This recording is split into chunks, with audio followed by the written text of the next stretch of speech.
Então, o Boa, Júlio vai dar garoto. essa aula aí sobre derivações urinárias Bom, prazer enorme, tá? Pode falar. incontinente. Júlio, deixo aí as palavras com você. É um prazer enorme estar falando com vocês aí. A gente se viu esse fim de semana, conversou bastante. Ah, fazer parte do Brug aqui é um grupo que vai completar aí quase 7 anos, se não me engano. Ah, bom, enfim, é um prazer enorme ter tanta gente interessada em cirurgia reconstrutiva. Me convidaram, né, o Júlio me convidou para falar um pouco de derivação urinária incontinente e incontinente. Tem bastante coisa para falar, eu vou tentar ser o mais breve, eu não tenho nenhum conflito de interesse nesse assunto. Atualmente, eu sou responsável pela reconstrutiva do Hospital das Clínicas aqui de São Paulo, e lá eu sou responsável mais direto pelas uretras e pelos pacientes com estrofia vesical adultos e pelos pacientes com disfunção miccional não neurogênica, né? Então, lá no Hospital das Clínicas, a gente tem unidades muito especializadas para cada coisa.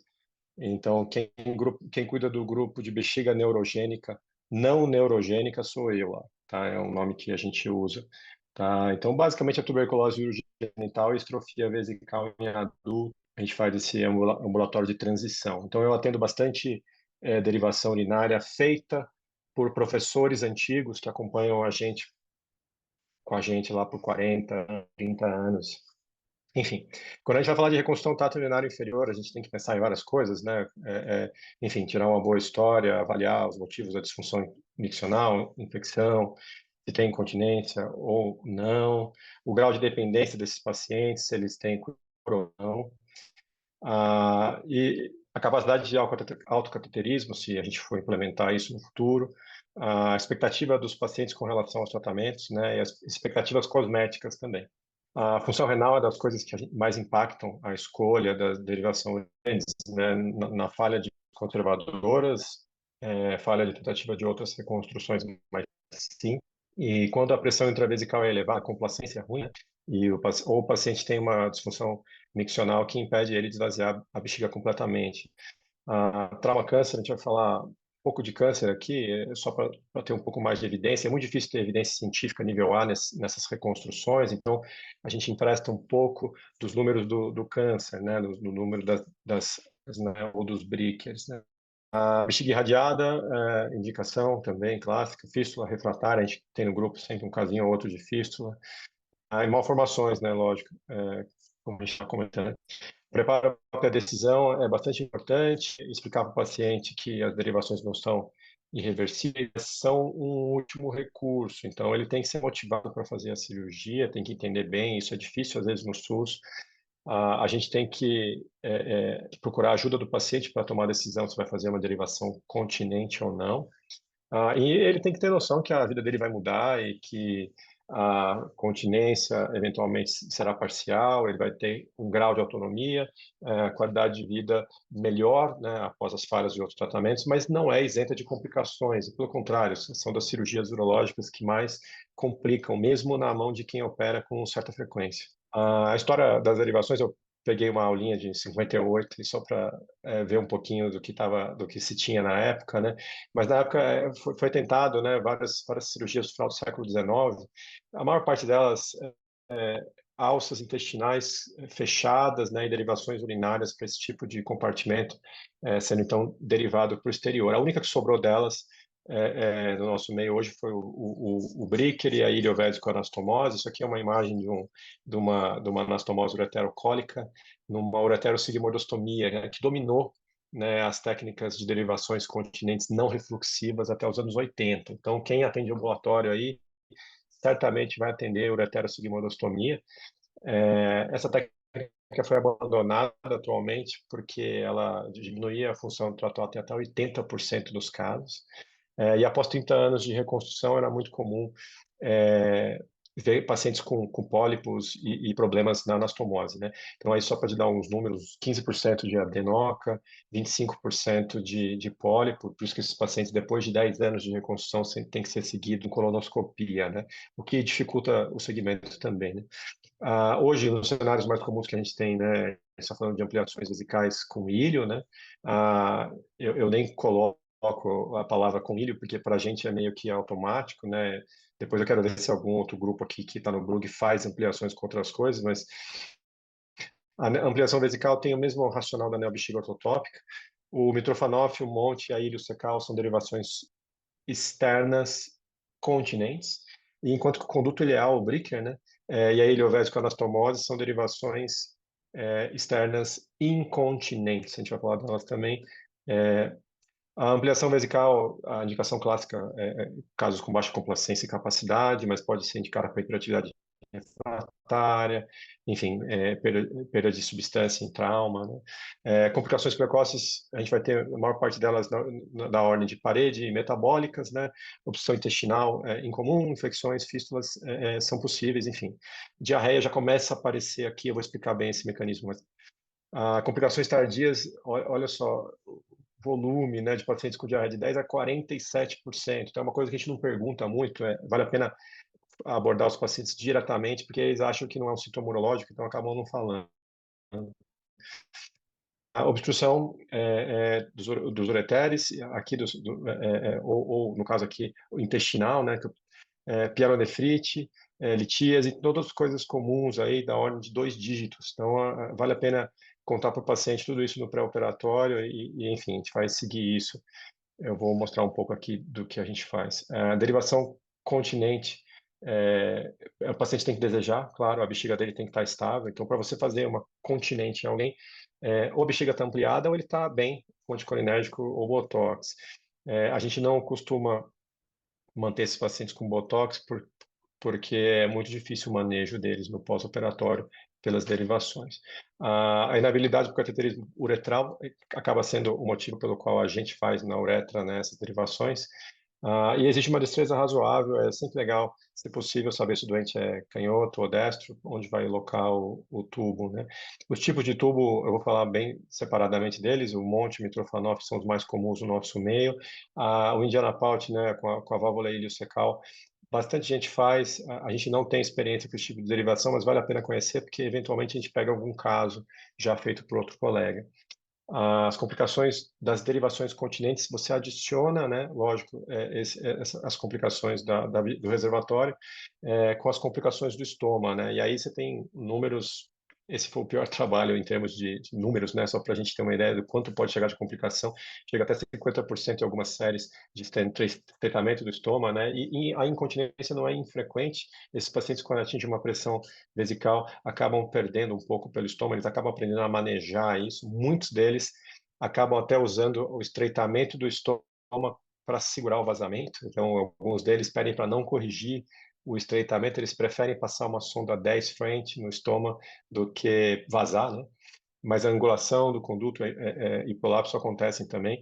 Essa revisão em um ambulatório grande de pediatria, em um ambulatório transicional, mostrou taxas de revisão de até 61%, e principalmente nos 2 primeiros anos, esses problemas, tá? A reconstrução com ilho, lembrar de bacteriúria crônica, tá? A gente não sabe se isso impacta na função renal ou não, tá? A dor em flanco, febre, urina alterada com odor fétido, enfim, alteração da urina e aparecimentos de incontinência novas que o paciente não tinha, pensar em infecção urinária, exige um tratamento, tá? A gente perde parâmetro nessas urinas, né?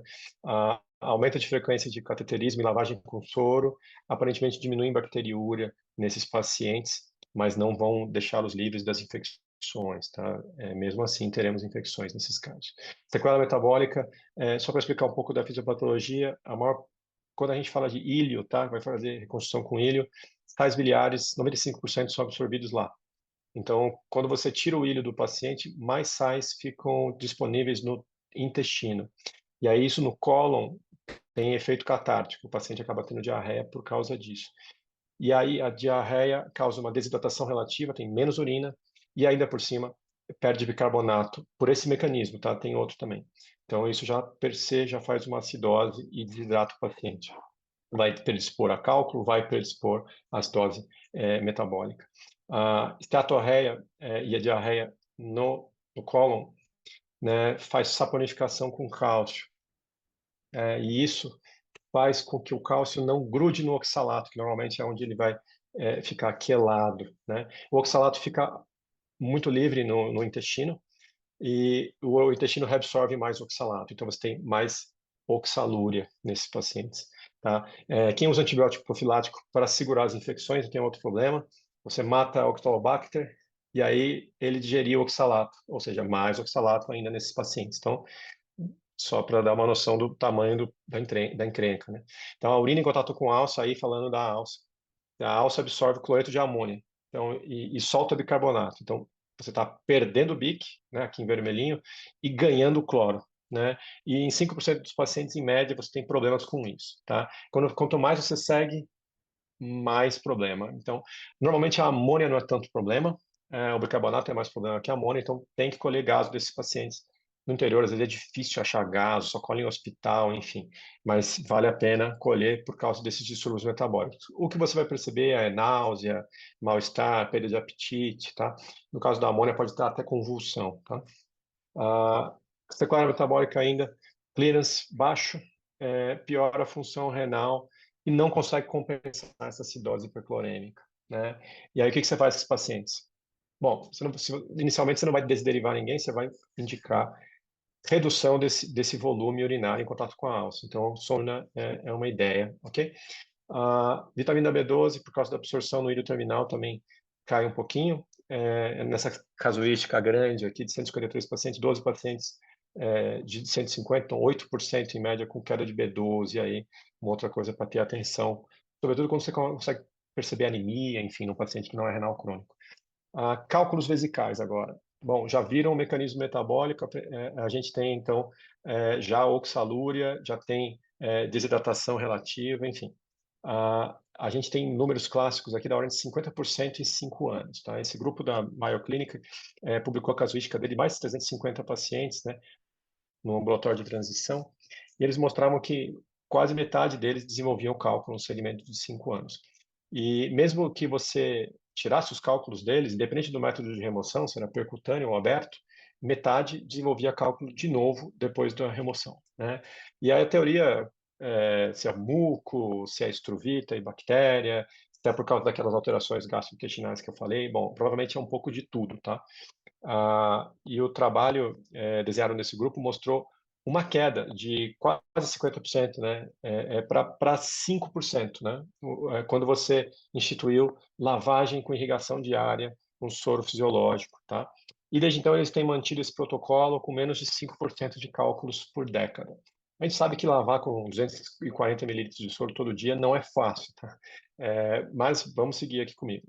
Nos que desenvolvem cálculo mesmo lavando, ó, um terço deles tem cálculo de novo em 5 anos, né? E geralmente quando esses pacientes vão mal, é estruvita, fosfato e oxalato, ok? Que são os maiores culpados.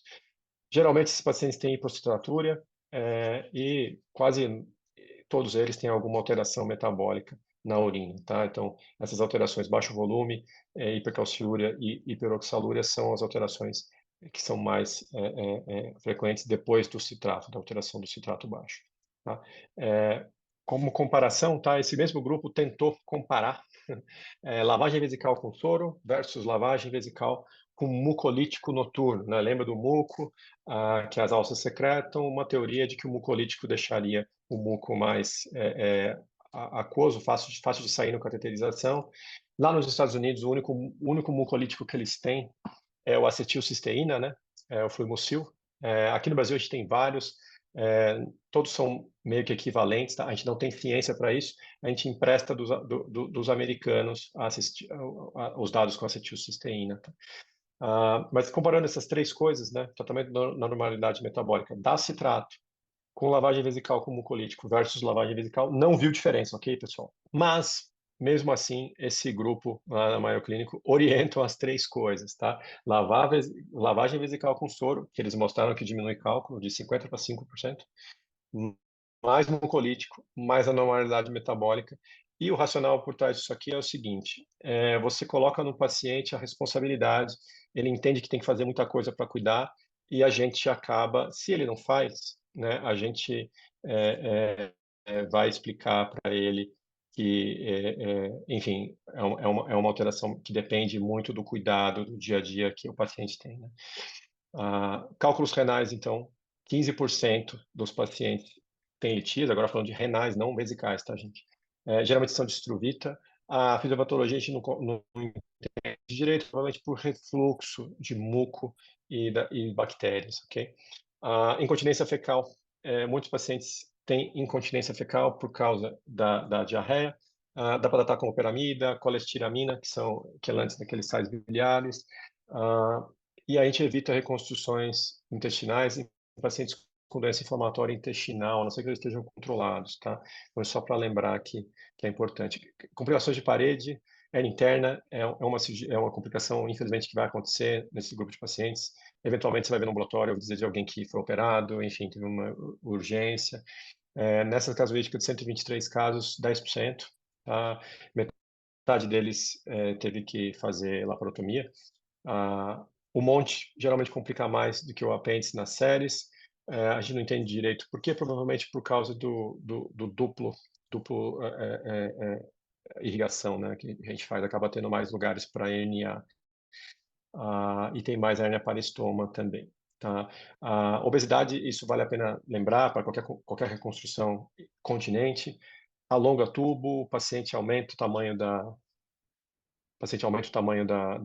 pele, a distância da pele para o estômago, enfim, isquemia pontas, isso traz problema. Eu vou mostrar algumas técnicas para corrigir isso. Aqui só para mostrar um dado científico para que a gente tem a sobrevida livre de complicação da apendivesicostomia e do monte, né? E normalmente as derivações com apêndice vão melhores, as derivações com monte vão um pouco piores em termos de complicações, isso no segmento de 25 anos desse grupo aqui. Quando a gente separa por onde instalamos cada derivação, você vai ver que os apêndices não umbilicais complicam menos do que os montes espirais, né? Aquele monte Casale que a gente faz. Vou mostrar como é que é a técnica, mas só para, se você tiver menos experiência, enfim, optar por começar aí com apêndice não umbilical, tá? Só para lembrar como é que é o monte, a gente, eu sempre enfatizo isso, tentar fazer a incisão aqui o mais próximo do mesentério, se você quiser preservar a vascularização. Aqui nesse caso ele está mostrando como você faz um monte com a vascularização para cima, né, para você esticar o tubo nesse sentido. Lembrar de dar o ponto separado nas pontas do monte. Se você tiver isquemia da ponta, você pode cortar depois quando vai reimplantar. Então, a primeira coisa que eu faço e que eu acho que tem que ser feita é o tubo. Depois você parte para ampliação, né? E aí você olha o tubo e vê se isquemiou a ponta. Se tiver isquêmico, você corta a pontinha dele, você vai estar com ponto separado. Aqui é um duplo monte, só para mostrar a técnica, a mesma coisa, as bordas com pontos separados, enfim, começar por eles. Aqui o Monte Casale, né, a gente incisa nas bordas contra mesenterial. Você não precisa incisar perto muito perto. Geralmente a gente conta 1/4 e 3/4 para ter um pouquinho de vascularização aqui, mais segurança, né, sobretudo nas pontas que estão distantes do meso. E ponto separado, tá? Então, que enfatizei 1/4 para lembrar, e ponto separado nas bordas se tiver isquemia. Uma complicação que a gente tem, a gente chama de bexiguinha ampulheta, né? Quando vai abrir bexiga, abrir o mais amplo possível, né? Ou vai abrir Mercedes, ou vai abrir em cruz, enfim, você pode abrir em U também, mas desde que você abra um flap grande e tenha bastante área para anastomosar, tá? Aqui só para mostrar uma bexiguinha ampulheta. Com relação ao ilho, a gente pega mais ou menos o tecido a 15 centímetros da válvula iliocecal. Isso independente de robô, aberta, enfim, eu não vou ficar especificando técnica, porque todo mundo aqui opera em um determinado cenário, enfim, você pode operar com robô e tentar fazer vídeo, isso aqui, ou aberto, tá? De 20 a 35 centímetros, dependendo do quanto você precisa ampliar, a gente tem complicações possíveis. A gente teve até um caso aqui no grupo que eu lembrei disso, isso aqui é uma foto do Kanashiro, enfim, uma ampliação pode eventualmente dobrar sobre ela mesma e aumentar resíduo, né, resíduo pós-cateterização. Aqui, tipos de ampliação, a gente prefere ampliação em U, é mais fácil, não tem tanta dificuldade técnica. Para fazer por vídeo e robô é mais reprodutivo, então quase todo mundo faz em U. Para colocar na alça, lembre de abrir bastante. É uma sutura contínua, tem muita gente que faz em 2 planos, não tem diferença 2 planos e plano único. Com relação ao reimplante das derivações continentes, né? Lembrar de fazer o mais posterior e inferior, né? Porque imagina que a gente vai drenar uma casa pela chaminé, né? Então você vai passar uma sonda, vai ficar resíduo, né? Se o paciente ficar em pé, vai ficar resíduo se estiver superior e anteriorizado, né? A ideia é ficar o mais posterior e o mais inferior possível para ter um mecanismo mais próximo de um ralo e não de uma chaminé, tá? À medida do possível, tentar fazer mecanismo anti-refluxo, isso aumenta a continência, tentar respeitar 3:1, se conseguir, né? Lembrar de fixar por fora, também, isso ajuda a diminuir complicação. Usar sonda multiperforada no pós-operatório, eu gosto bastante de usar sonda multiperforada, eu acabo fazendo multiperfurações em sonda uretral e acoplo num coletor, né? Aqui, uma plástica em V, né, um avanço em V para tentar diminuir complicação de estômago. Tem muito grupo que faz isso a priori, a gente só faz se tem complicação. Tá? Isso aqui é uma plástica mais simples. As plásticas mais rebuscadas, quando o paciente fica obeso, enfim, você não quer fazer grandes cirurgias e quer só recuperar um estômago, dá para você fazer em tubo, dá para você fazer um VQZ, né, que é o mais famoso aí. O VQZ é praticamente aquele V inicial, só que você também cobre ele com pele no final, né? Então você faz uma dupla camada de pele. Por fora fica só pele, né? Quando algum paciente tem prolapso ou reclama que está sujando a camisa, essa é uma técnica legal para melhorar isso. Aqui só para mostrar o Indiana Pout, você pegar a válvula iliocecal, dar uma grampeada no ilho para diminuir o tamanho dele. Você acaba usando o cólon detubolizado para ampliar a bexiga e o próprio ilho para derivar, né? É uma técnica que muita gente usa, a gente não tem experiência, mas vale a pena saber como ela é, porque um dia se tiver uma, pelo menos você entendeu, o mecanismo dela. Falar um pouquinho de ortotópica rapidinho, as mesmas complicações de ampliação, as somadas à questão da continência e complicações do reimplante, tá? A gente tem bastante incontinência aí em ortotópica, então é um tópico que tem que ser falado. 1/3 dos pacientes acabam tendo uma incontinência moderada, 15% importante. Com relação às técnicas por vídeo, eu só coloquei aqui fazer procedimento laparoscópico tem vantagem? Não, aparentemente não tem vantagem na literatura, além de complicações intestinais, né? Então, no começo da curva, você acaba demorando mais e tendo até, eventualmente, mais complicações. A partir do momento que você vence a curva, você acaba tendo menos complicações, tá? Aqui é só para comentar do refluxo, eu não tinha colocado no slide, eu incluí esse slide depois, mas muita gente fica com medo com refluxo, vesicoureteral, quando vai fazer ampliação, se reimplanta ou não reimplanta. Nessa série aqui, 16 pacientes, 87% com refluxo 4 e 5 melhorou, só de ter melhorado a complacência, e 100% dos refluxos grau 1 a 3. Então, normalmente, pessoal, a gente não reimplanta default, né? Se precisar, a gente vai reimplantar depois ou injetar, mas normalmente a gente não reimplanta e a experiência nossa é que os pacientes vão bem, mesmo sem reimplantar. Tá? Então, técnica aberta, técnica vídeo, aparentemente equivalente, tá? Atualmente, provavelmente no futuro, quando as curvas ficarem melhores para todo mundo, vai ter superioridade das técnicas por vídeo. Tá? Conduto ileal, Bricker, falar rapidinho, depende da escolha do paciente, ou se o paciente, depois que você explicou aquela miríade de coisas que eu acabei de falar que podem complicar, ele optou por uma incontinente. Tá? Isso foi descrito em 56, né, das poucas cirurgias antigas que ainda persistem bastante frequentes no nosso meio. Tem uma meta-análise grande, com mais de 500 unidades ureterais para cada lado, comparando o Bricker e o Wallace. Quem gosta de fazer reimplante ao Wallace não viu diferença em 2 anos. Enfim, eu faço normal, mas tem muita gente que gosta de fazer em cano de espingarda, né? A derivação não continente também tem a iliovasoanastomose, a gente esquece ela, né? Ela foi descrita mais ou menos na mesma época pelo Cordonnier.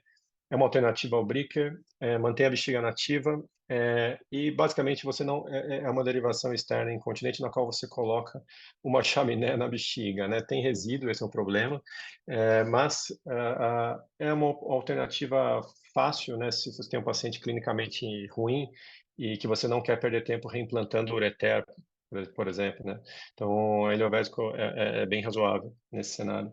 A bexiga, é, capacidade, contratilidade, enfim, definir se o paciente tem HPB ou não, se vai ser manipulado com esfíncter, enfim, tudo isso a gente vai definir antes para escolher com o paciente essa miríade de técnicas que a gente tem à disposição. A derivação continente normalmente é a primeira escolha, mas ela traz aquelas complicações que são frequentes, então tentar antever as complicações do seu perfil de paciente para ver se ele vai topar, né? No curto prazo, as taxas de continência chegam a ser superiores a 80%, tá? A gente opta normalmente lá no HC por não usar o umbigo, usar a distância entre aquele terço entre a crista ilíaca e o umbigo por ter menos complicações, tá? E com relação à derivação incontinente, para proteger o trato alto e se o paciente tem condições de entender aquela gama de modificações. Não tem diferença, vou mostrar rapidamente que não tem diferença em qualidade de vida subjetiva, tanto para pacientes com câncer, na época sem questionário, nos estudos mais atuais, após questionário, não tem diferença. Quando você coloca doença benigna em comparação, tem poucos trabalhos, mas tem uma ligeira vantagem para derivação continente, mas assim, via de regra, a gente diz que isso não tem diferença, tá? A gente pode escolher com o paciente a técnica que, enfim, vocês julgarem sem levar em consideração a continência como um fator de qualidade de vida. Obrigado aí pelo convite, Júlio. Desculpa tanto de slide. Não, legal, Júlio. Obrigado aí pela aula. Eu deixo aberto aí para o pessoal que quiser fazer um comentário, que quiser fazer perguntas também. Eu já abro com uma pergunta, Júlio, lá no seu serviço, você tem enfermeira estomaterapeuta? Como é que você costuma a fazer essa avaliação? Alguém decide qual que vai ser o melhor lugar para o implante do Mitrofanoff, o implante do Bricker? São vocês, equipe médica, que decide? Como é que Boa, funciona boa. isso? E como é que vocês fazem o cuidado quando tem complicações do estômago, dermatite, etc.? Normalmente, a gente tem essa conversa das derivações numa consulta pré-op, na verdade são normalmente 2 ou 3 consultas pré-operatórias. Antes do paciente efetivamente ser operado, ele é encaminhado para o ambulatório da nossa enfermeira, que vai treinar cateterismo intermitente. Se o paciente ainda não tem o estoma, ele não tem onde cateterizar, então ele tem que aprender o conceito, aprender quais são os instrumentos que ele vai ter que utilizar, como ele vai fazer antisepsia, enfim, esse tipo de conversa é tido com a enfermeira. Com relação à localização do estoma, a gente normalmente conversa com o paciente, examina e define a área no abdômen dele que tem menos reentrância se você vai tá pensando em conectar uma bolsa de Caraia, por exemplo, ali. Se você tem uma derivação continente, a gente conversa baseando a localização do estômago naquela ideia entre a crista ilíaca e o terço médio. A gente define no intraoperatório, salvo exceções que o paciente é muito obeso, a gente acaba indo para regiões que são mais planas.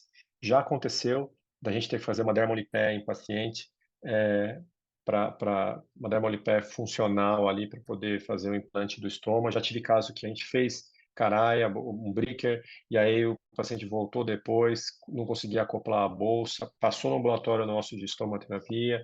A gente tem os equipamentos, tem as colas, enfim, mas não dava certo, a gente teve que fazer, encaminhou para a plástica. Esse caso, a plástica até que fez uma dermolipé, né, no paciente, melhorou a barriga dele, deixou mais plana a barriga dele, né?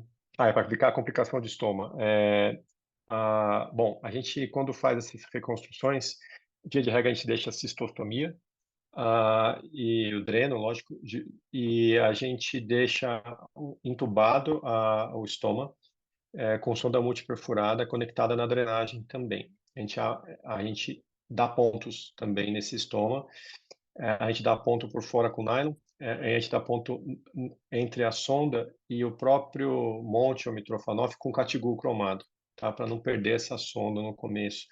a gente mantém a sonda por 28 dias, a sonda do estômago. Ao retornar ao ambulatório, para ver se tem complicação precoce, enfim, se pacientes têm em média, quando é vídeo, a gente está fazendo mais vídeo agora, né, mais 10, 12 dias de internação, quando tem cirurgia aberta, às vezes chega a ter ilho, enfim, a gente tem aí quase um terço de ilho. Aí os pacientes ficam 14 dias operados, enfim. Vão ter alta, vão voltar com uma semana com a gente para dar uma olhada na ferida, às vezes 2 semanas. Quando completar os 28 dias, eu vou tirar a sonda do tubo, né? Seja ele Monte ou Mitrofanoff, é indiferente. Aí entra aquele cuidado com a enfermeira do cateterismo. Então, o paciente tem uma sonda de cistostomia de backup e ele vai efetivamente ter aula sobre o cateterismo. Aí ele vai cateterizar o estômago dele e aprender a manejar. Ele tem aí um mês, enfim, o tempo que ele quiser, mas em média um mês, para tirar as dúvidas, ficar indo, vindo nesse ambulatório. E aí ele vai voltar com a gente da equipe médica e vai falar, olha, eu aprendi, eu estou tranquilo, eu estou com uma sonda 12, estou feliz. Enfim, cateterizo em pé, enfim, sentado. Eu não atendo muito cadeirante, né? Então para mim é mais comum o cenário do paciente cateterizar em pé.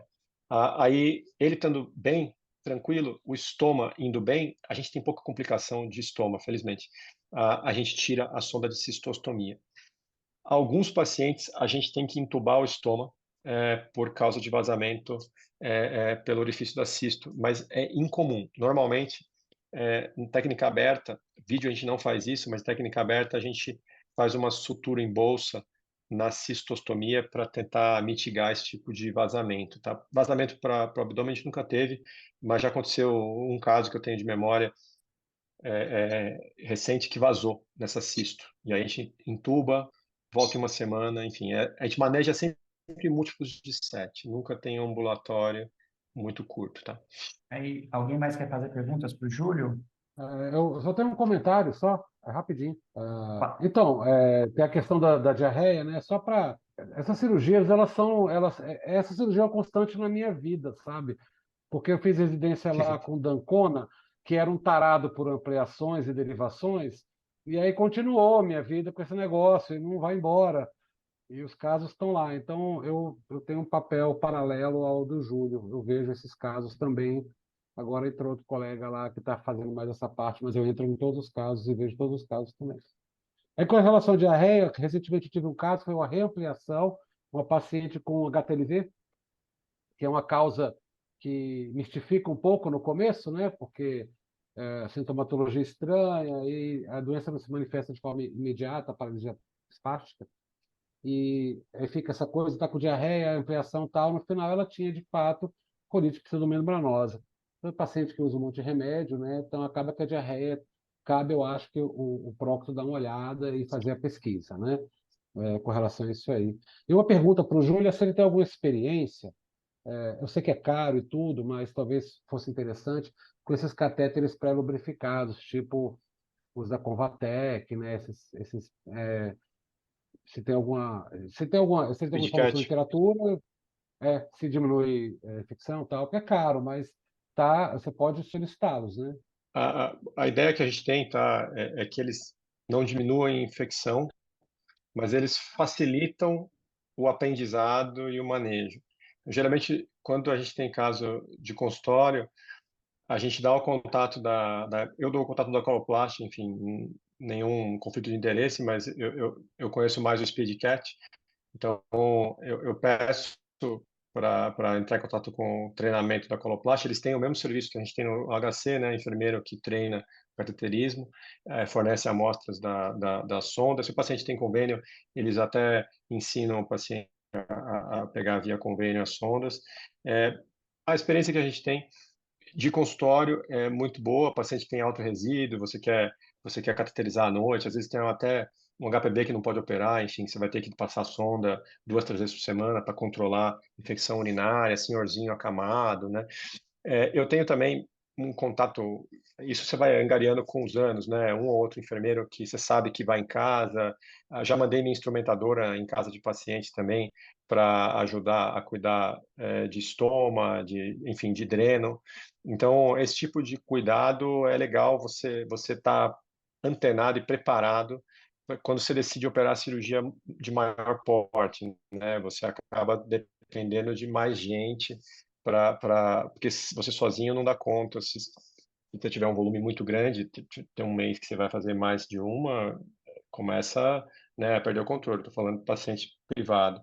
No SUS, a gente tem uma estrutura boa, mas a gente não fornece esse tipo de cateter lubrificado. Os pacientes aprendem bem. A gente explica para eles que tem essa disponibilidade fora para comprar, mas vou te falar que nossa experiência não é grande no SUS com esse tipo de cateter. Júlio, boa noite. Opa, Murilo, de diga. Goiânia, tudo bem? Júlio, Beleza. duas perguntinhas aqui. Você já fez ampliação e derivação continente paciente com cirurgia bariátrica? Me parece que a diarreia é mais grave. Tem vários pacientes que eu já fiz essa ampliação e derivação, elas foram bem, mas a paciente que teve cirurgia bariátrica, ela evoluiu com a diarreia muito importante. E ela até ficou contrariada porque ela tinha largado a fralda por causa da urina, mas voltou a usar a fralda por causa da incontinência fecal. E a segunda pergunta, eu quase não faço coloco a estomia no umbigo, mas os pacientes que eu peguei agora uma estenose de paciente que tinha colocado no umbigo, e me parece que é pior, até mesmo porque não tem musculatura ali para poder você comprimir um pouquinho o estômago. Me parece que ele estava incontinente. Ele, além de perder, ele fez uma estenose lá na boca, e era realmente um mitrofanoff, né? Eu gosto muito do monte, apesar da Uhum. complicação ser maior, eu praticamente não tenho, mas eu queria que você tecesse alguns comentários a respeito. Obrigado, parabéns pela aula, viu? Eu tenho a mesma experiência que você, eu gosto muito do monte, acho que vai muito bem, enfim. Eu não desço até perto do meso, eu respeito aqui 1/4, 3/4 e tenho muito pouca complicação também, vai muito bem. Eu não gosto de usar umbigo enfim, eu atendo paciente com umbigo, alguns pedem no pré-operatório. Eu falo que tem mais complicação, o motivo pelo qual tem mais complicação provavelmente é porque é mais longa a distância para cateterizar, que tem menos suporte, né? É, Fica meio boiando, né? O tubo até a bexiga, né? E você consegue reimplantar, mesmo fazendo um monte Casale, né? Um monte espiral, você não consegue implantar tão posterior e tão inferior na bexiga, né? Mas, enfim, os pacientes distróficos não têm umbigo, né? Então, geralmente eu faço o umbigo deles e implanto fora do umbigo. Eu não gosto de misturar técnica, enfim, plástica com reconstrutiva embaixo. Tem gente que faz o VQZ nesses pacientes. Eu acabo tentando fazer o menos complicado possível, tá? Essas técnicas para tubo a gente deixa para usar normalmente só nas complicações mesmo, quando tem estenose, e geralmente é porque o paciente engordou. Ele era uma criança X, acabou engordando e perdeu o tubo. Com relação à diarreia, a gente tem pouca complicação com diarreia. Se você perguntar para mim, não te sei dizer o motivo, mas a gente vê muito pouco. A gente tem muito cálculo na bexiga. Falo para lavar com xarope líquido, mas não adianta. Todo mês eu tiro o cálculo de paciente ampliado. Enfim, complicações de estoma, de ureterossigmoidostomia, a gente tem bastante.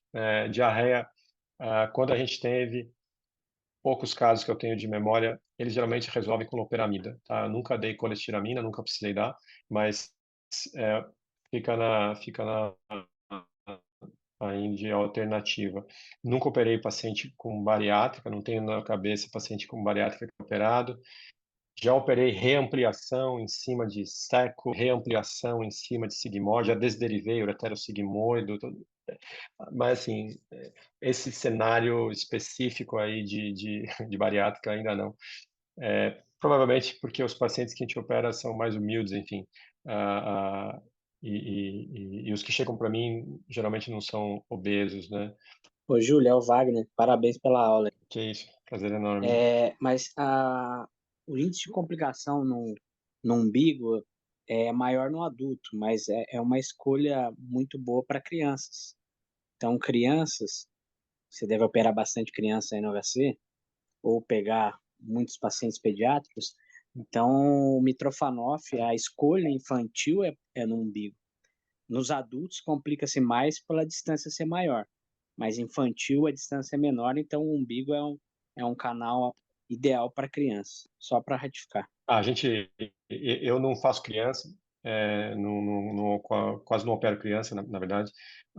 O meu ambulatório é o de transição e o de segmento. Na verdade, a gente não tem um bom ambulatório de transição. Faz 18 anos é encaminhado para mim. Tá? Eu acabo pegando pacientes do Darcy Vargas e pegando pacientes da rede que caíram no Hospital das Clínicas, né? Então, no fim das contas, eu sigo muita gente realmente que tem derivação no umbigo. Como as patologias que chegam para mim, né, são grande parte não neurogênicas, né? Eu estou falando aí de paciente estrófico, basicamente, e tuberculose geniturinária. Tuberculose geniturinária é muito raro ver em criança, nunca teve, mesmo porque o caso índice normalmente é 8 anos a tuberculose, né, ou miliar ou pneumonia, né, ou pulmonar, ela é 8 anos antes do caso da tuberculose geniturinária, então normalmente não se vê em criança, né, e nunca vi. Com relação à estrofia, eu pego pacientes geralmente que tentaram técnicas para reforçar o colo, né?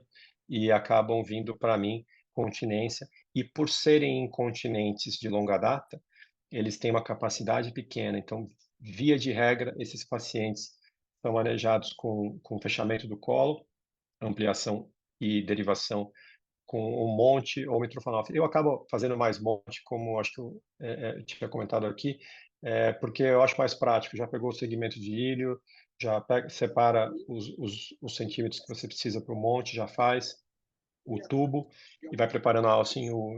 Então, geralmente, para mim, é mais prático, enfim, essa sequência lógica do que separar o apêndice, secar, voltar 2 meses. Então, eu prefiro fazer mais monte, mesmo quando tem apêndice. Eu olho o apêndice, se for um apêndice muito bom, aí eu vou fazer Mitrofanoff, mas via de regra, ou não é tão longo quanto eu quero, ou não é tão largo quanto eu quero. Então, enfim, a experiência em adultos nossa é mais com derivação urinária para e não para o umbigo.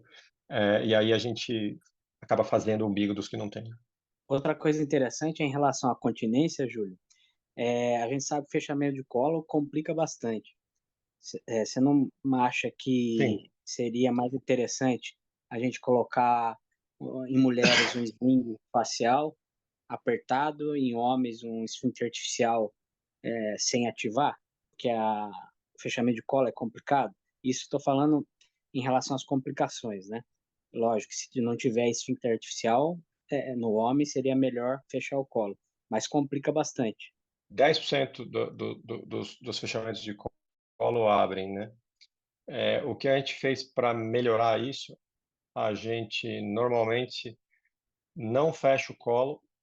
Fechar colo complica mais, sim. Esses pacientes estróficos não dá para pôr esfíncter, eles têm na uretra e é de pele normalmente a uretra proximal deles, então é muito ruim para fazer esfíncter.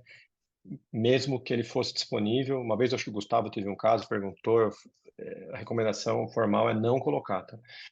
Com relação a mecanismo de continência, quando você está com medo da sua válvula ficar muito fechada, né, do seu tubo ficar muito fechado, pensando que você não tem uma via de um ladrão, né, uma via quando a pressão aumenta demais, você perde. A gente não tem esse problema com o monte, ele é continente até 40, 50 cc's de água, então normalmente não deteriora o trato alto, não é suficiente para deteriorar o trato alto. Ele acaba perdendo pelo monte quando fica sem cateterizar há muito tempo. Mesmo assim, a gente enfatiza para os pacientes a importância de cateterizar pelo menos de 4 em 4 horas, por causa das complicações metabólicas de você deixar a urina muito tempo em contato com a alça. Então, a gente pega no pé com isso. Júlio, Gustavo, tudo bom? Para tu entrando na pergunta de Wagner também, em relação ao fechamento do colo. O que é que tu tens usado como técnica? Tens tentado isso, eu ia soltar falar. a bexiga da próstata? Enfim, Sim, eu tenho tido eu ia boas falar. experiências com isso. Fazer aquele tempo, assim, doutor Miguel, e chegou a fazer essas cirurgias aí, mantendo a próstata, e, enfim, alguns casos aqui eu fiz com sucesso. Solta a bexiga da próstata e você consegue fechar bem e com menos chance de fístula. Me diz aí a tua experiência. Isso. O que a gente faz? Bom, deixa eu tentar mostrar aqui. Você vai soltando a próstata da bexiga, tentando fazer em planos diferentes. Vai ficar com um cenário, né, distante, uma boca distante da outra. Fecha a próstata, ou o colo, enfim. Essa próstata do estrófico é bem pequenininha, né? E aí, ao invés de fechar o colo, é isso que eu estava falando e quando caiu aí. Você vem com o ilho, entendeu? Vem com o ilho e Certo? pá! Você amplia, você fecha o colo com o ilho da alça, da ampliação, e não com ele mesmo. Você simplesmente estende a sua incisão na bexiga até o colo e une Certo. aquilo. E aí você leva esse manchão, assim que a gente faz, entendeu? Aí você avança e você tem 2 planos, cobertura. Vou te falar que fístula zero. Eu tive um caso, na Perfeito. verdade, que estourou por causa de obstrução de sonda. E aí eu não coloquei na aula, mas é uma coisa que você pode fazer para ter menos obstrução de sonda é dar vasopressina quando estiver internado. Vasopressina é muito caro, mas dura 30 dias. Octreotide é uma outra alternativa. Estala o dedo e some o grumo. É absurdo. Então, quando você faz a ampliação, vai ter grumo a partir do 3º ao 5º dia, começa. Ele está internado ainda, geralmente, progredindo dieta. Já fica esperto e começa as lavagens vesicais com ele internado. Já orienta, explica para ele aprender e tal. Mas se você percebeu que está tendo muito grumo e obstrui o sonda, é por isso que a gente deixa multiperfurado a sonda do tubo. Tá? Você já começa com vasopressina ou octreotide para dar uma zerada no grumo e ganhar tempo. Pelo menos você ganha tempo até o paciente aprender a lavar, enfim. Mas geralmente as complicações nossas são nesse sentido. Eu não faço, mas dá para fazer um pipisali também, rebater a parede anterior da bexiga e fazer uma válvula de saída, tá, para esses pacientes. Mas normalmente vai muito bem com os montes, fechando o colo desse jeito que eu te falei, tá? Acaba funcionando como uma via de saída. O próprio monte, se o paciente passou de 4, 5 horas, passou de 500 ml de volume, 450, ele já começa a perder, ele vai diminuir o tempo. Então, eu acho que é um tratamento que se autorregula.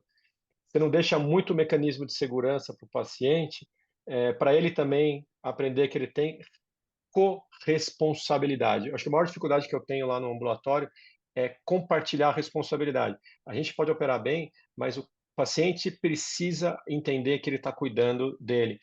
Isso é muito difícil no ambulatório de transição dos pacientes pediátricos, né? Porque os pacientes pediátricos, eles passam por uma época da adolescência muito complicada, que eles deixam de cateterizar. E eu recebo aquelas bexigas grandonas que dobram sobre elas mesmas, porque o paciente fica 6 horas sem passar a sonda. Ele está na balada, ele quer sair, ele quer jogar bola. Então, não é incomum explodir sonda no nosso PS. De paciente que teve essa conduta discutida lá atrás de criança, mas aí ele envelheceu e é inconformado, revoltado com a situação dele clínica, né? Aí eu pego esses pacientes no ambulatório adulto e muitos deles não querem lavar, porque era a mãe que cuidava, agora ele mora sozinho. Era a mãe, o pai, enfim. E agora o cara tem que fazer as coisas por ele. Então é muito difícil. Eu não coloquei na aula porque eu achei que ia fugir do tema, enfim. Mas você vai ver que a taxa de depressão, a taxa de suicídio, essa população, sobretudo a população que o Wagner colocou, que é a população de transição pediátrica para adulto, é bem complicado isso. Perfeito. Ô, Júlio, tá me ouvindo? Tô, belezinha. Fala, Júlio, beleza, cara? Rapaz, é aquela coisa, né? Quem faz ampliação vesical tem trabalho, esse paciente é um trabalho para a vida toda, né? Coincidência à parte, né? Hoje eu dei alta numa ampliação vesical minha, 15 dias de Exatamente. visita, não tem jeito. 15 dias de visita e eu sei que é trabalho para a vida toda, né? Diferente, assim, o meu público e o meu privado, Aham. na UERJ, a minha estatística é muito parecida com a sua em relação à etiologia, né? Mas, por incrível que pareça, no meu meio privado, né, eu faço muita ampliação e fechamento de colo em paciente com estenose de uretra complexa, que não quer se submeter a múltiplas cirurgias, que não tem condição de colocar esfíncter. Então, esse é o meu dia a dia. Agora, eu não sei se eu perdi os seus 5 minutos iniciais da Uhum. aula, eu vi você falando bastante de Mitrofanoff Monte. Uma consideração que eu gosto de fazer é que, assim, Mitrofanoff para criança é super tranquilo, porque o apêndice da criança é vermiforme mesmo, ele é grande, é fácil de trabalhar com o apêndice. No adulto, Uhum. realmente o monte você faz mais, eu acredito que seja por isso. Às vezes o apêndice ele é atrofiado, ele não é um apêndice de boa qualidade. Mas a técnica que eu mais uso de todas, eu não sei se você citou, é o Macedo, cara. Aquela técnicazinha do Macedo que ele já pega a própria alça e já faz um conduto com ela mesma. Não sei se você tem experiência com ela, mas Sei. é a técnica que eu tenho usado aí em 90% dos casos. Você perguntou se eu tinha experiência com o Macedo, né? A gente é de escolas diferentes, né? Nada contra o pessoal da escola, mas às vezes a gente acaba tendo uma experiência diferente de ensino. Eu não fui treinado para fazer Macedo. Eu atendo alguns pacientes que fizeram Macedo pelo Daci Vargas, que lá tem gente da escola que faz também. Assim, eu não tenho um julgamento para te falar se é melhor, se é pior. A sensação que eu tenho que é um pouco pior com relação à continência, porque você não reimplanta. É justamente a vantagem dele que eu vejo como desvantagem, porque quando você reimplanta, você consegue fazer o mecanismo de antirrefluxo, você melhora a continência, né? Você aguenta um pouquinho mais de pressão. Mas eu entendo o Macedo, já operei Macedos que estavam no umbigo, enfim, é até mais fácil colocar no umbigo, né, pela própria conformação ali da tampinha da alça que você levanta. Mas eu não tenho experiência com essa reconstrução, só reoperando mesmo. Não, legal, legal. Só fiz isso para colocar porque é interessante, é uma técnica Deu para ouvir? interessante. Então, pessoal, Sim, sim, Valeu. sim. vamos seguir, então. O Daniel Charret, o Daniel foi fellow do Wagner no servidor, e de fellow ele se tornou também assistente lá no servidor, e convidei ele para colocar alguns casinhos aqui para a gente discutir um pouco mais sobre complicações ou ampliações. Daniel, você está conseguindo compartilhar a sua tela? Eu não sei. Para mim tá dando que tá compartilhando. Vocês estão conseguindo ver o caso ou Não, não tá? aqui está tudo Tá preto. preto. Tá preto. Então, vou pedir para o Rafael Espínola, que é o meu fellow, consegue compartilhar a aula e vai passando para ele, Rafael? Bom, então eu tinha pedido para eu passar, para apresentar 2 casos. Acabou que vai ser um caso dividido em 2, porque foi um casinho um pouquinho mais complicado que a gente pegou lá no serviço. Pode passar, por favor? Então, o que aconteceu? O paciente masculino de 75 anos, de histórico dele, ele tinha sido submetido a uma prostatectomia radical em 2018 em outro hospital e evoluiu com recidiva bioquímica na época, foi tratado com radioterapia e manteve o segmento nesse outro hospital, a princípio da parte oncológica. Depois da radioterapia, ele começou com sintomas urinários, né? Então, ele começou a referir uma incontinência urinária que, conversando com ele, caracterizando, a gente viu que, na verdade, era um transbordamento, né? Era uma incontinência paradoxal, incontinência, infecção urinária e muito sintoma de esvaziamento. Então, ele tinha esforço miccional, sensação de esvaziamento incompleto, jato fraco, tudo isso. E em 2021, ele falou que fez uma retenção urinária, dilataram ele e conseguiram passar uma sonda 14. E desde então ele vinha fazendo trocas seriadas de sonda, até que chegou para a gente, né? Então chegou para a gente em janeiro desse ano. Pode passar? De história patológica pregressa do nosso paciente, ele não tinha outras cirurgias além da prostatectomia, isso é importante, né? Quando a gente pensa na questão de reconstrução. Tinha um sobrepeso, né? Tinha um IMC de 28,5, ele era grandinho ali, mas não tinha nenhuma outra comorbidade, PSA-COG 0, controle oncológico adequado. Então, assim, a princípio era um candidato ideal para a gente reconstruir. E ele não tinha estudo, não tinha nada da parte de reconstrução, então a proposta para ele foi inicialmente fazer a cistostomia para o repouso uretral e, em cima disso, a gente estudar para preparar ele. E aí começou a saga dele com a gente, né? Pode passar, por favor? Então, na primeira cirurgia dele, né, no dia 9 de fevereiro desse ano, ele estava no centro cirúrgico e começaram a encher a bexiga dele pela sonda para poder fazer a cistostomia. E o relato dos cirurgiões envolvidos é que, depois de 100 ml, sentiu que perdeu a resistência, né? Ficou fraco ali e, quando aspirava, não voltava. Bom, gente, perfurou, né? Fizeram a cistografia, viram que tinha um vazamento extraperitoneal, já tinha que fazer a cistostomia mesmo, então beleza. Abrimos ali, fizeram a laparotomia dele, identificaram a bexiga, rafiaram o defeito que tinha ficado em 2 planos e fizeram a cistostomia. E aí, nessa hora, já tinham visto, né? Eles já tinham visto que era uma bexiga com a parede bastante espessada e o tamanho bem pequeno, né? Tanto que acabou rompendo ali com uma infusão relativamente pequena de soro. O paciente ficou bem, terceiro dia do pós-operatório estava ótimo já, foi para casa com a proposta de ser estudado para a gente reconstruir ele. Pode passar, por favor? E aí, bom, no ambulatório, em abril, né, ele volta com esses exames para a gente. Então, uma urodinâmica que já mostrava um déficit de complacência importante, né, com uma capacidade máxima muito reduzida. Então, o relato do laudo era que cabiam só 80 ml, 84 ml, e que ele tinha ainda uma contração detrusora, né? Tinha algumas contrações involuntárias, mas quando ele foi solicitado, né, um forte desejo a urinar, ele conseguiu desencadear um fluxo pequeno ali e tinha uma contração de alta amplitude. Pode passar? E a uretrocistografia dele mostrou o seguinte, mostrou que tinha Pode passar, por favor, para a uretrocista. Mostrou que tinha uma capacidade extremamente reduzida, né, cabia um pouquinho mais que o balão da sonda. Tinha ali uma imagem que a gente ficou um pouquinho em dúvida na questão da uretra anterior, na retrógrada, mas aparentemente tudo bem. Só que na posterior, na miccional, a gente via que a uretra posterior dele era bem fechada e já tinha refluxo para o rim direito, né? Então, bom, a gente está diante de um paciente irradiado com uma bexiga extremamente contraída e uma estenose de uretra. Vamos ver as possibilidades. Pode passar? E aí a gente foi conversar com o paciente, né? Então, o que vamos fazer, né?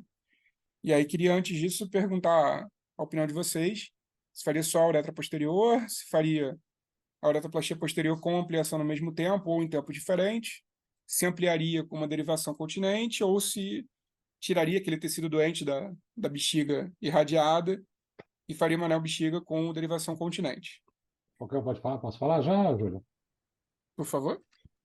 Então, a bexiga devastada, né? Então, com a falha de reservatório como essa, não há muito sentido você reconstruir um paciente que vai ter que ir ao banheiro a cada 20 minutos, né? E tá lá, né? Fluxivo, com também uma reconstrução extremamente difícil, né? Então, a gente já parte do começo, né? No começo já parte que eu acho que essa bexiga ela não tem um prognóstico. Agora, com relação ao que fazer especificamente, aí tem mais coisas a discutir. Aí fica para o próximo comentar. Mas alguém gostaria de dar opinião? Eu vou falar aqui um pouquinho, Charles. Boa noite. Não, eu sempre gosto de avaliar, pergunto muito da continência desses pacientes no pré, né? Enfim, e além da bexiga ser devastada no caso da reconstrução da uretra, né? Para mim, o grande definitor de conduta aí não é nem tanto a bexiga, é lógico, eu vou ampliar se eu for reconstruir a uretra, mas é a continência, porque se eu for fazer tudo isso e ele permanecer na fralda, não tem sentido nenhum. Eu vou perder a ampliação no segundo tempo e ele vai ficar com a uretra patente, mas super chateado comigo. Então, para mim, acho que a coisa que mais define conduta nesse tempo aí é a continência. Se ele for continente, a minha tendência é ampliar e arrumar a uretra, tá?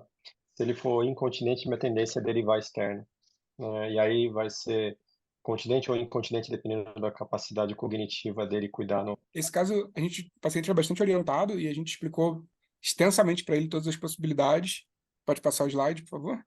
E no final, a decisão conjunta, né, tanto do paciente com a equipe, foi o paciente entender os riscos e as possíveis complicações de uma uretroplastia, tudo isso, e também da ampliação. E a gente decidiu, em conjunto, fazer, então, uma ampliação com derivação continente. Tá? O paciente, apesar da idade, totalmente independente, capaz de entender e fazer todos os cuidados adequados com ampliação, foi submetido à cirurgia, então. A gente fez a enterocistoplastia dele enterocistoplastia dele com ilho no dia 2 de junho. Cirurgia um pouquinho difícil ali por conta do excesso de peso, mas nenhuma intercorrência maior. E aí foi feita a iliocistoplastia, uma abertura longitudinal da pouca bexiga que ele tinha, né? A gente não tinha nem muito para onde abrir ali, porque o espaço era bastante restrito. E o conduto, ele tinha um apêndice, isso era importante, só que era um apêndice pequeno num paciente que tinha um panículo adiposo muito grande. Então, a gente acabou optando por fazer um monte. A primeira placa não ficou suficiente, a gente acabou optando por recrutar uma segunda unidade ali, uma segunda plaquinha, para poder ampliar esse monte e fazer o conduto. Mais ou menos como tinha apresentado, e realmente é o mais padrão, mais próximo aí do recorrente. Pode passar. De evolução dele, ele evoluiu muito bem nesse aspecto, não teve nenhuma intercorrência, chegou aí de alta no 10º pós-operatório, né? A gente costuma operar na sexta, e particularmente cirurgia muito grande a gente evita dar alta na sexta da semana seguinte. Então deixa ele passar um pouquinho mais o feriado, o fim de semana, e deu alta para ele no 10º dia de pós-operatório. O paciente foi bem para casa com a cistostomia e com antiparo. Com 3 semanas, né, a gente já tinha treinado ele, tinha conversado a respeito do cateterismo intermitente, como é que ele faria. Tiramos a cistostomia e ele começou também o cateterismo do conduto. E volta na semana seguinte, né, a gente sempre faz o retorno desses pacientes semanalmente até ele está adaptado e não ter problema nenhum. No caso dele, com 4 semanas, a gente estava bastante satisfeito. O paciente estava fazendo o cateterismo direito, estava lavando a sonda, a ampliação, não mantinha nenhum débito absurdo. Então, assim, os débitos dele estavam sempre na casa de 400, 400 e pouquinho. Então, ficamos satisfeitos, o paciente também. Ficou bem adaptado, fazendo cateterismo e seco, sem incontinência urinária. Deixa eu perguntar uma coisa, pessoal, Bora? antes do próximo caso, por favor. Gustavo. A uretra dele, vocês chegaram a fazer algum exame endoscópico para ver? Ela estava em fundo cego, aquela estenose dele proximal ali, estava em fundo cego ou tinha algum pertuito? Tinha algum pertuito. Era muito pequeno, a gente via, era um pouquinho mais do que pontiforme, né? Mas ainda Certo, assim seria uma placa uretral ruim, seria uma placa que não sei se teria 7 certo. frentes ali para a gente ter tranquilidade de fazer um enxerto num tempo só. Não, Tá? perfeito. Eu sou contrário nesse caso também, conforme a Derivaldo falou, de fazer uretoplastia nesses pacientes com bexiga muito, muito ruim. Eu realmente teria tentado também o desvio. Minha questão era em relação à continência dele, se ele não está perdendo ou não por essa uretra, entendeu? Então, E se vocês não pensaram em fechar o colo. ele já tinha uma incontinência, só que provavelmente paradoxal, né? Ele transbordava dali. E a gente conversou com ele, a princípio não teria muito. Como já estava mais estreitado, externazado, perdão, acho que ele derivando para cima não vazaria, né? A gente acabou não tendo muito essa, essa discussão com ele. Preocupação. E ele ficou bem Perfeito. depois, a gente ficou satisfeito. Senhores, Ô, Gustavo, Gustavo. Oi, Júlia, Não, é Wagner. Oi, Wagner, estou aqui. Então, quando eu quero fazer uma ampliação cervical, ampliação vesical no servidor, que eu vejo que o paciente é mais candidato para ampliação, eu pinto a caveira da uretoplastia. Então, eu falo que ele é um paciente todo irradiado, que a chance de reestenose é grande, e a bexiga dele tem uma capacidade cistométrica inadequada, com complacência diminuída, então ele é um candidato perfeito para ampliar. A decisão de fazer... Viu, Wagner? Hã? Boa tática isso daí. E Boa. a decisão de colocar o esfíncter artificial, como a gente tem esfíncter, o mecanismo de continência seria um esfíncter artificial. Então, como é um mecanismo caro, eu às vezes pondero, como a estenose tinha uma estenose grande, com um pertuito bem pequeno, sei lá, passava uns 5 frentes, eu esperei para ver se, melhorando a complacência ampliado, ele melhoraria a incontinência, e foi o que aconteceu. Perfeito. E um caso para a gente discutir seria o seguinte, chamando o Bissoli também aí na discussão.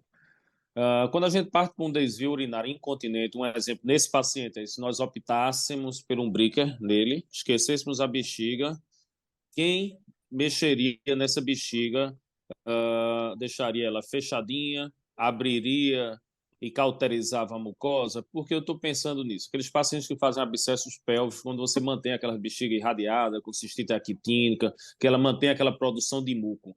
Eu tenho feito nesses pacientes, geralmente a bexiga muito pequena, eu abro ela ventralmente e com um bisturi elétrico, com a potência um pouco mais alta, você vai meio que queimando toda essa bexiga e deixando aquela cúpula completamente aberta. Enfim, o intuito aí é você diminuir realmente essa produção de muco. Alguém tem experiência com isso? O que é que vocês fazem? Eu não mexo na bexiga, não. Talvez esse paciente merecesse mexer, porque ele ia ficar produzindo muco e não ia estar exteriorizando, porque ele tem estenose de uretra. Agora, se a Perfeito. uretra estiver num outro cenário de uma uretra mais patente, eu não faço nada. Eu gosto de ileovésico com anastomose porque drena as duas. Tá me ouvindo? Agora, Drena a bexiga e os ureteres. Se você não tem problema, você economiza tempo, enfim. Em bexiga pequena, a ileovésico com anastomose vai muito bem. Aí eu não preciso me preocupar com a bexiga nativa e nem reimplantar. Eu gosto muito. Agora, em bexiga que já foi deixada lá para trás, a gente vê complicação no ambulatório, pacientes antigos que fazem coleção pélvica. Então, se a sua opção foi por um Bricker, vai mobilizar os dois ureteres, vai reimplantar. Eu faço igual você, eu retiro a mucosa, desepitelizo a mucosa, perfeito. fecho o colo e deixo aquela bexiga aberta, drenada para a cavidade. É Perfeito. exatamente isso. E a conduta padrão, eu acho que na literatura é essa. A gente chama isso de cistectomia benigna, né? Perfeito, perfeito. É assim, é o que eu tenho feito, realmente, assim, tenho visto bons resultados e não é difícil, entendeu? Você está com a bexiga pequena lá, você consegue isolar e abrir ela Não. ventralmente. Eu acho que você fazendo essa manobra aí, você resolve muita coisa nesse paciente. E é rápido, né? Não tem a Super rápido. morbidade da cista. Perfeito, super rápido. Uma pergunta aqui para o Wagner. Wagner, esse paciente foi irradiado.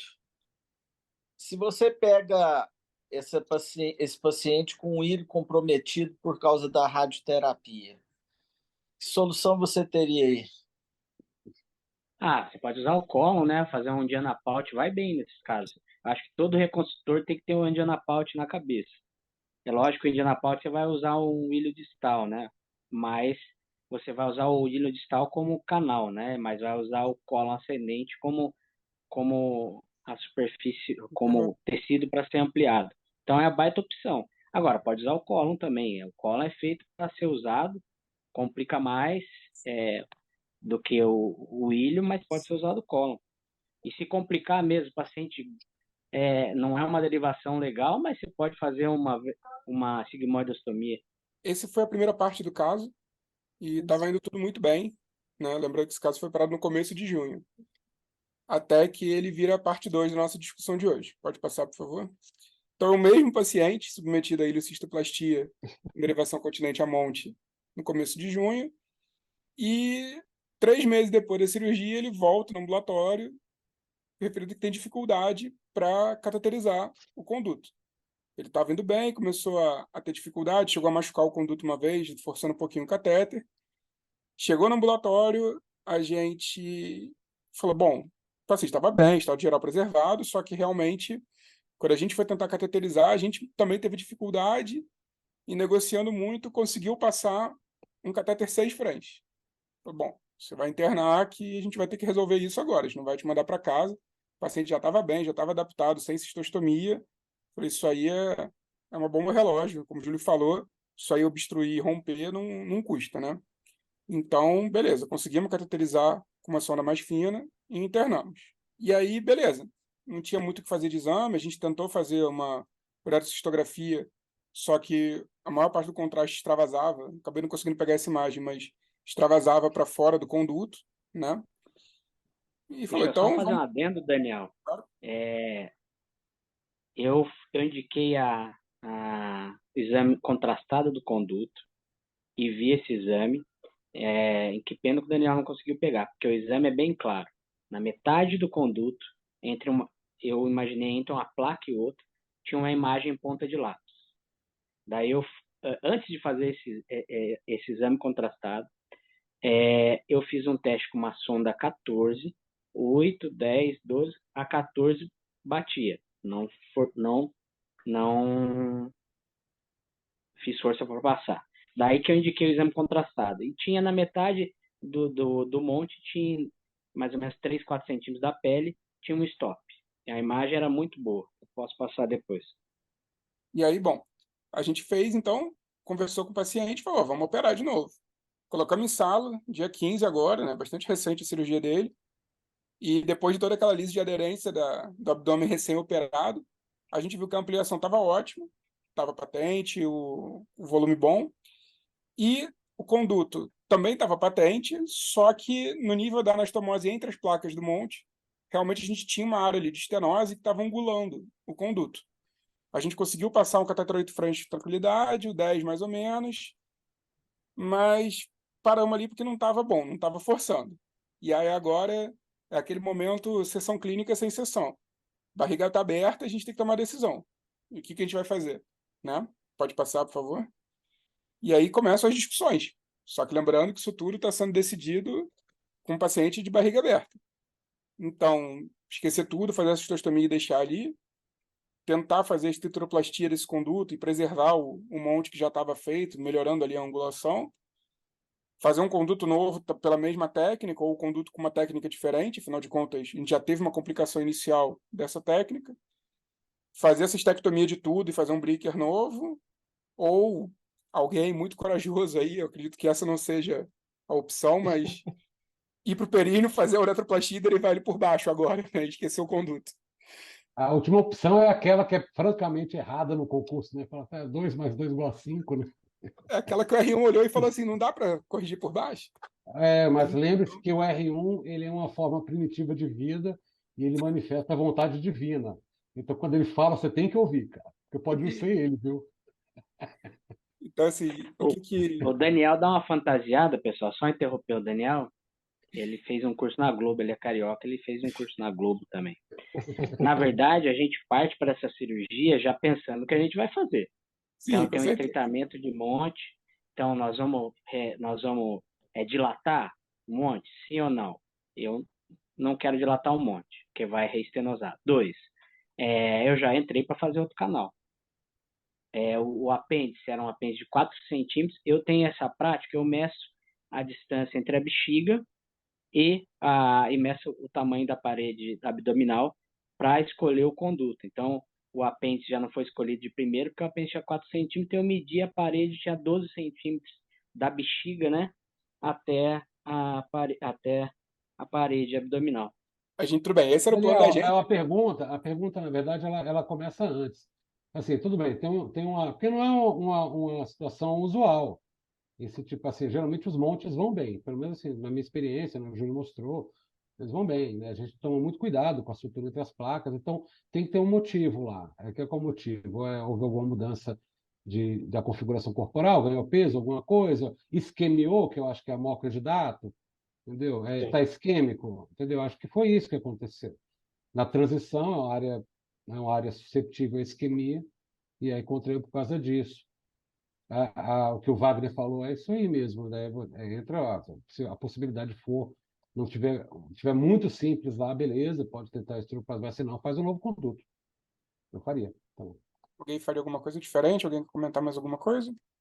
Se é perto, se é acima da ponerose, eu sempre não disseco, eu só entro para operar o conduto. Tá? Isso é padrão, a gente teve alguns casos aí de revisão, não são muitos, graças a Deus, mas quando tem, eu faço que nem o Wagner, o mestre também, se é curto, eu vou para operar pele e fazer estricturoplastia.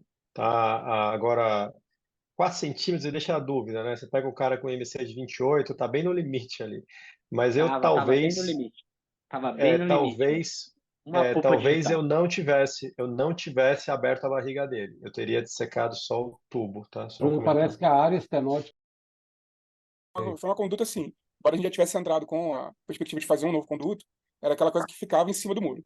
Pessoal, deixa eu só falar uma coisinha aqui. Eu tenho 2 casos, não são parecidos com esse, não, mas são com estenose de conduto também. Só que você perguntou aí se eu faria alguma coisa diferente. Assim, eu tenho 2 casos de pacientes que eles se mantêm com um catéter 8 e 10 dentro dele, presinho aqui, e troca uma vez por dia. São casos de estenose de conduto.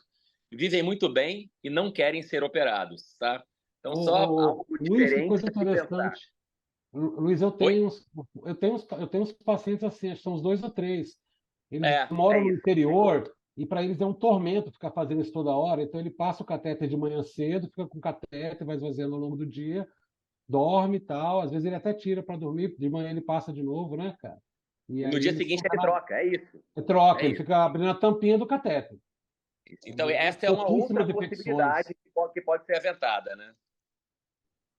Eu também Essa é tenho uma das caso assim. possibilidades. Desculpa aqui, pessoal. Desse catéter do Dr. Salvador, não sei se você tem experiência com o SV-CAT, e a ideia seria essa, você deixar um catéter já implantado numa ostomia ou numa cistostomia com abertura intermitente. Enfim, ele não foi idealizado para isso inicialmente, mas tem sido utilizado em algumas situações para isso. Acho que responde muito bem, fica mais ou menos como que a Derivaldo falou, só que você mantendo ele com a troca mensal desse catéter. Esse catéter aí, ele é disponível para compra? Já tá para compra. Entra lá, SV de Salvador Vilar CAT. SV-CAT, Bem legal, interessante. legal. Dá uma lida sobre ele. Posso fazer uma pergunta aí polêmica para todo mundo? Por favor. Claro.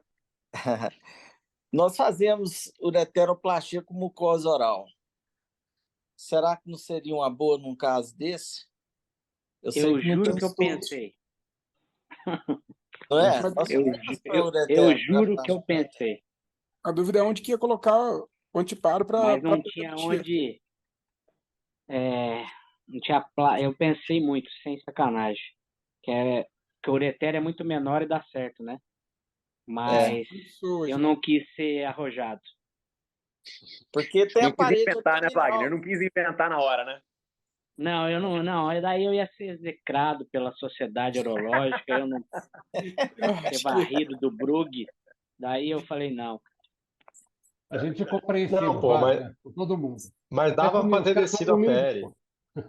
Faz um retalho de pele ali, chegaria. Não, retalho de Vai pele ficar bom. não retalho. Era uma opção, Júlio. Um retalho de pele era uma opção, mas um retalho grande, né? Só que Mais quando longo. você usa a pele, você aumenta a chance de estenose do meato. Você vai usando pele, você aumenta a chance de estenose de meato. E eu falei, eu não vou entrar para perder, né? Bom, pode passar então? E aí a decisão intraoperatória foi de desfazer o conduto antigo e fazer uma nova derivação continente. Então a gente ressecou o monte prévio e ligou lá a base do conduto com rafia da bexiga e fez um novo conduto agora com Casale. Tem até esse Aí artigo sim. que chegou também, do Casale com VQZ. A gente não chegou a fazer o VQZ, né, que é uma forma de você evitar a retração do estômago.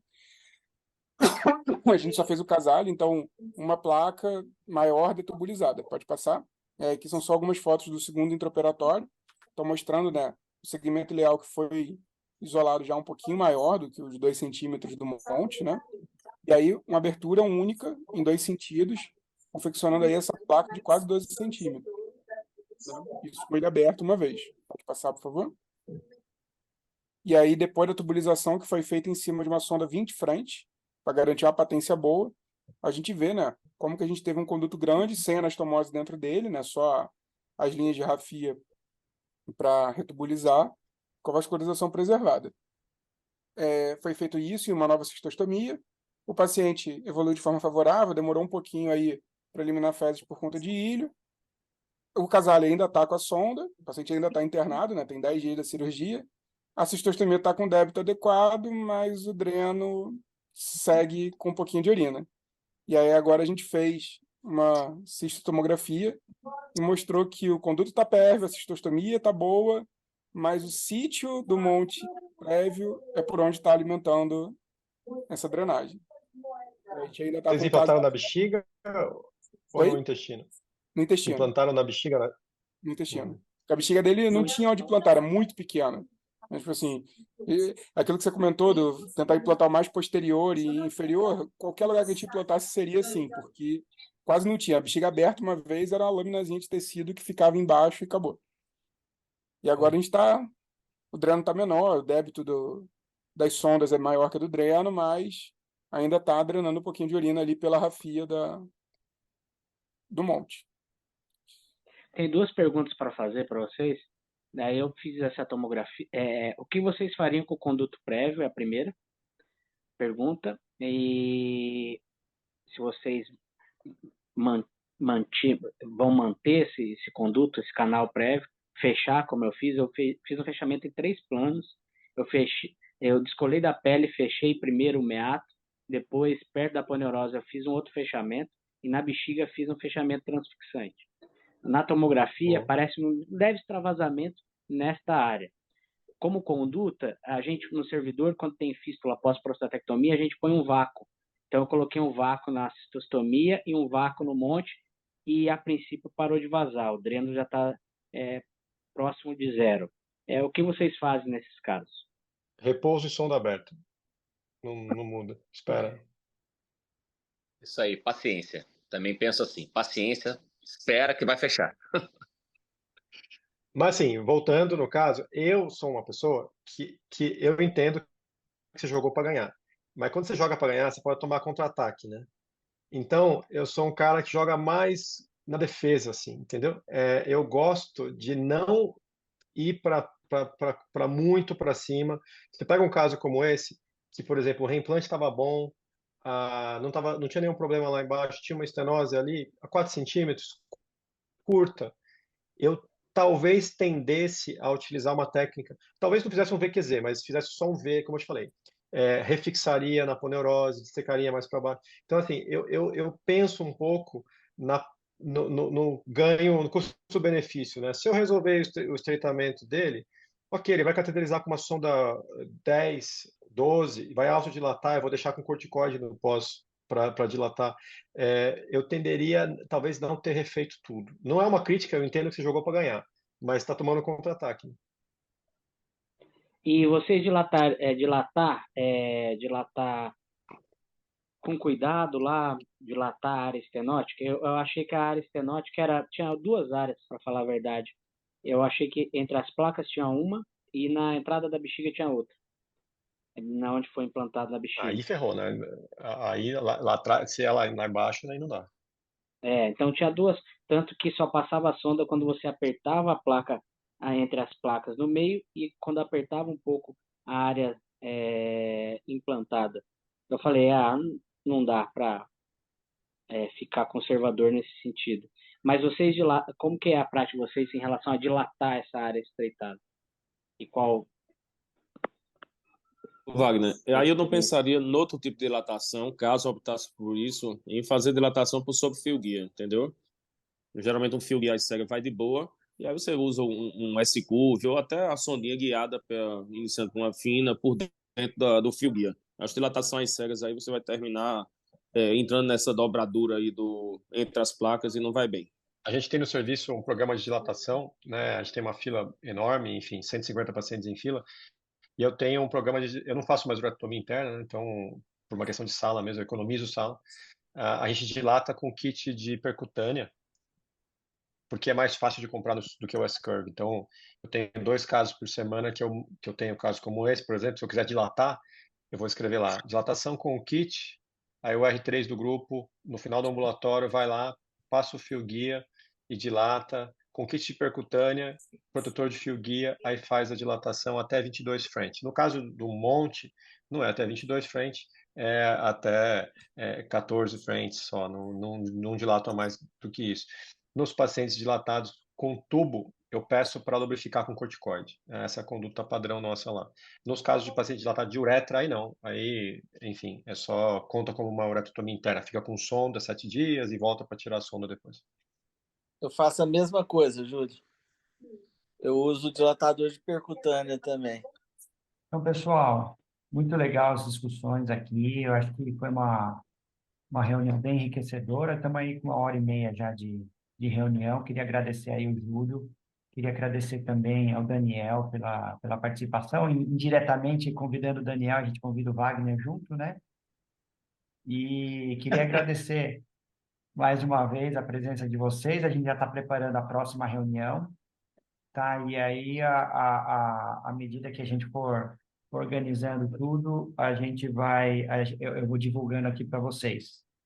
Tá bom, pessoal? Obrigado, Valeu, gente. boa noite, obrigado aí. Valeu, obrigado. Valeu. Nada, ótimo. Até a Boa próxima. noite, obrigado.